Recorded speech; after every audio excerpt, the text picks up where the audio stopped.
So there are many ways that Best of the Batch and Women's Center and Shelter have partnered over the past decade with many different opportunities.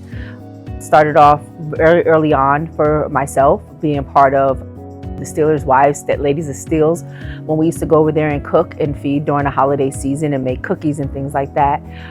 But then it just grew with a passion in my heart that I had to figure out how to do more and incorporate Best of the Batch. And it was over the holiday time when we provided, the holiday presents and toys and stuff for the children and stuff in shelter. And then also too as well, for the women, giving them the journals with messages inside of them and the care packages for them to just know that they're loved and they're cared about and that they matter.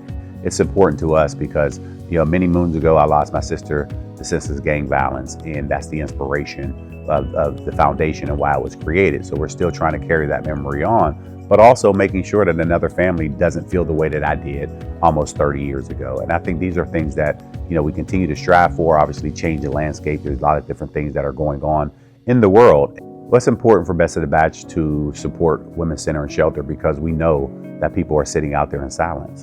And we want to make sure that people are number one, comfortable enough to talk to us and share some of the challenges that they may be going through, but also knowing that we know firsthand the people who are involved with the Women's Center and Shelter that are passionate about what they're doing, not just their resource, whether it's financially, educationally, whatever that may look like. Everybody's here to try to help support everyone in this particular region. I'm a person, I believe that people could write checks all day, which is a great aspect to do, write checks all day, but actually see where the money goes, see the difference and the impacts that you're making is the most important part for any board that you serve on.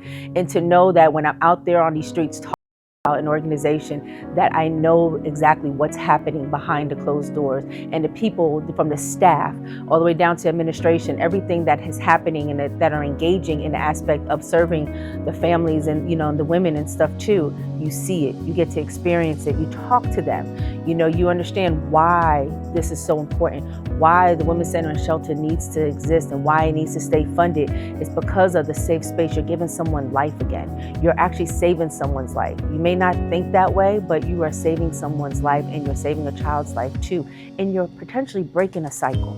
Yeah, my personal connection to it is elementary school, and ultimately coming home one day because my mother picked me up and didn't know what was going on. And ultimately, as she was going through, there was a argument that was going on between her and her husband at the time. And literally, I just remember being in the other room, and all of a sudden I hear noise that's going on, and then I run into the room. And as I'm running into the room, I see him putting his hands on her, and I literally get to the point where I'm approaching, and he actually cocks the gun back, and he points it to her head, and I'm sitting there holding onto my mother's leg. And ultimately, nothing happened. She's still here to this day, but if I was not there, there's no guarantee that my mother would still be here today. The mission for us, and I say us, I mean Charlie and I, because we actually lived it, experienced it.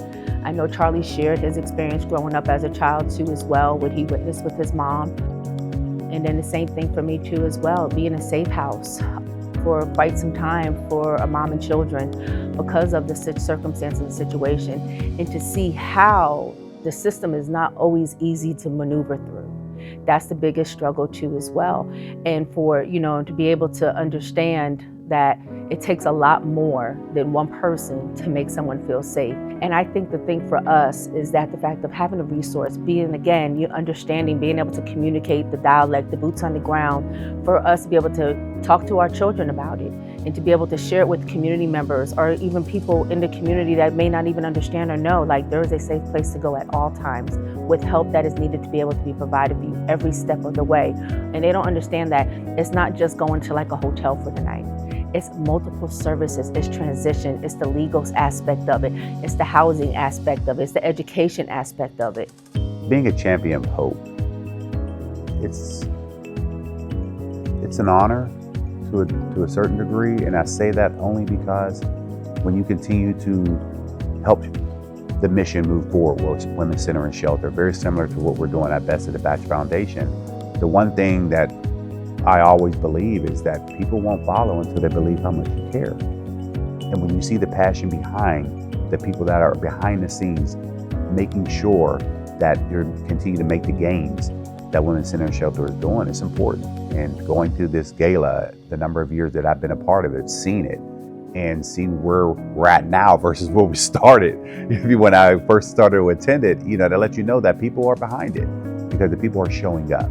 And that is what is important. And I think that's the one thing that I always hear when I'm at the gala, to say, yes, we're here to celebrate this moment, but also there's still a lot of work to do. Women's Center Shelter keeps me hopeful because it's people at the shelter, the survivors, that know that tomorrow can be a better day. The moment may suck, but the next day and the next day after that can be better and better. And that there's people who care enough about wanting to know that your life matters. And I'm very grateful for an amazing team at the shelter that even during the pandemic, they still showed up and showed out, that they were still there and available during some of the toughest times that were experienced during that time. And then for my fellow board members who show up and show out as well. When it comes time to be there, when you put the ask out, it's always yes, yes, yes, yes, yes. Even if we have 12 different things to be able to be a part of, and to see that, we want to engage and want to be a part of things too as well. I love being a part of this working board. It's an amazing privilege to be able to be a part of for this. So again, I thank you all. I think the most humbling part for us is the fact that, yes, we can help provide some of the things that we're doing, but just the amount of support that we receive, the thousands upon thousands of volunteers who show up. And it's one thing to put a program or an event together, but you don't know if people are going to show up. And for us, they show up in waves. And just with our holiday drive, we talked about that a lot. And we serviced over 1,800 kids, and it was 411 kids that we were able to help serve and put smiles on during this holiday time. We can't do this by ourselves. And it's one thing to collect the unwrapped toy, but we need help wrapping them. And when you have over 1,700 people that walk through your door in the month of December with a smile on their face, ready to get to work because they know the impact that they're making for those families that they are helping provide for, that is truly special.